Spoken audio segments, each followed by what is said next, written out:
ಈ ಬಗ್ಗೆ ಹೆಚ್ಚಿನ ಅಪ್ಡೇಟ್ಸ್ ಅನ್ನ ಕೊಡೋದಕ್ಕೆ ನಮ್ಮ ಪ್ರತಿನಿಧಿ ರವಿ ದೂರವಾಣಿ ಸಂಪರ್ಕದಲ್ಲಿ ಜಾಯಿನ್ ಆಗ್ತಾ ಇದ್ದಾರೆ. ರವಿ, ಏನಿದು ಅಂತ ಹೇಳ್ಬಿಟ್ಟು ಆರೋಪದ ಮೇಲೆ ಆರೋಪ ಕೇಳಿ ಬರ್ತಾ ಇದೆ. ಪಾಪ ಆ ಸ್ವರ್ಣ ಅವರ ತಾಯಿ ಎಷ್ಟು ಅಂಗ್ಲಾಚಿ ಬೇಡ್ಕೊಳ್ತಾ ಇದ್ದಾರೆ, ನಮ್ಮ ಏನು ಪೇಮೆಂಟ್ ಕೊಡಬೇಕಾಗಿದೆ ಬಾಕಿ ಮೊತ್ತ ಅದನ್ನ ಕೊಟ್ಟುಬಿಡಿ ಅಂತ ಹೇಳ್ಬಿಟ್ಟು. ಹಾಗೆ ಎಲ್ಲಾ ಕಡೆ ಸುತ್ತಾಡಿಸಿ ನನ್ನ ಮಗಳು ಬಣ್ಣ ನೋಡೋ ಹಾಗಿಲ್ಲ, ಹಾಗಾಗೋಗಿದ್ದಾಳೆ ನನ್ನ ಮಗಳು, ಅಳ್ತಾ ಮಲ್ಕೊಂಡಿದ್ದಾಳೆ ಹಾಗೆ ಅಂತ ಹೇಳ್ತಿದ್ದಾರೆ. ಇನ್ನೊಂದು ಕಡೆ ಮಹೇಶ್ ಅವರು ಕೂಡ ಒಂದು ವಿಡಿಯೋ ಮಾಡಿಬಿಟ್ಟು ಸ್ಟೋರಿ ಹಾಕೊಂಡಿದ್ದಾರೆ. ಸೊ ಹೇಳೋರು ಕೇಳೋರು ಯಾರು ಇಲ್ವಾ ಅಂತ ಹೇಳ್ಬಿಟ್ಟು ಏನಾದರೂ ಆಕ್ಷನ್ ತಗೊಂಡಿದ್ದಾರೆ ಹೇಗೆ ಅಂತ? ನಿಜಕ್ಕೂ ರೋಜಾ, ಯಾಕಂತಂದ್ರೆ ಈ ತರದ ವಿಚಾರಗಳು ಕನ್ನಡ ಚಿತ್ರರಂಗದಲ್ಲಿ ಸಾಕಷ್ಟುಗಳು ಕೇಳಿ ಬರ್ತಾ ಇತ್ತು. ಅದೇ ನಿಟ್ಟಿನಲ್ಲಿ ನೋಡುವಂತದ್ದಾದ್ರೆ ಪುಷ್ಪ ಅವರ ಒಂದು ವಿಚಾರದಲ್ಲಿ ಕೊತ್ತಲವಾಡಿ ಸಿನಿಮಾ ಅನ್ನುವಂಥದ್ದು ಇತ್ತೀಚೆಗೆ ರಿಲೀಸ್ ಆಗಿತ್ತು. ರಿಲೀಸ್ ಆದ ನಂತರದಲ್ಲಿ ಸಿನಿಮಾ ತಕ್ಕ ಮಟ್ಟಿಗೆ ಓಡ್ಲಿಲ್ಲ.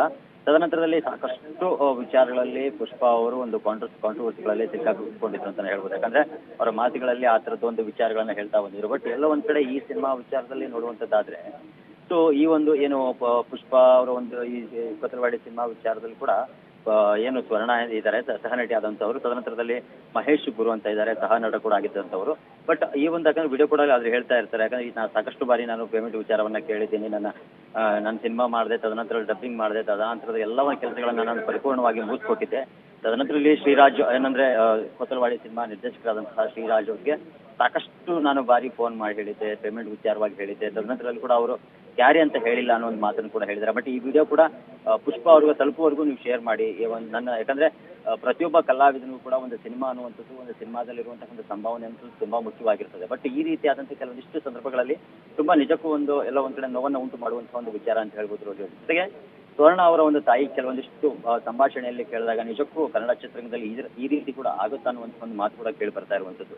ಬಟ್ ಎಲ್ಲ ಒಂದ್ ಕಡೆ ಈ ಸ್ವರ್ಣ ಅವರ ತಾಯಿ ಅವರು ಕೆಲವೊಂದಿಷ್ಟು ವಿಚಾರಗಳನ್ನ ಹೇಳ್ತಾರೆ. ಯಾಕಂದ್ರೆ ಹೆಣ್ಮಕ್ಳ ವಿಚಾರದಲ್ಲಿ ಕೂಡ ಇರಬಹುದು, ಯಾಕಂದ್ರೆ ಅವರ ಸಾಕಷ್ಟು ಓಡಾಟಗಳಿರ್ತವೆ, ತದನಂತರದಲ್ಲಿ ಅವ್ರದೇ ಆದಂತಹ ಒಂದಿಷ್ಟು ಕಾಸ್ಟ್ಯೂಮ್ಗಳಿರ್ತವೆ.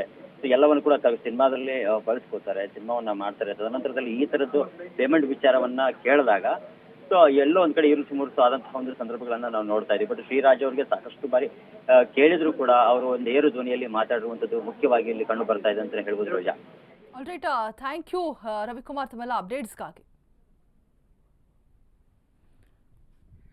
ಅದಾದ ನಂತರ ನಮ್ಮ ಕರೆಗಳನ್ನ ಸ್ವೀಕರಿಸ್ತಾ ಇರಲಿಲ್ಲ. ಕಾಲ್ ಮಾಡಿದ್ರೆ ಕಟ್ ಮಾಡ್ತಿದ್ರು, ಮತ್ತೆ ಕಾಲ್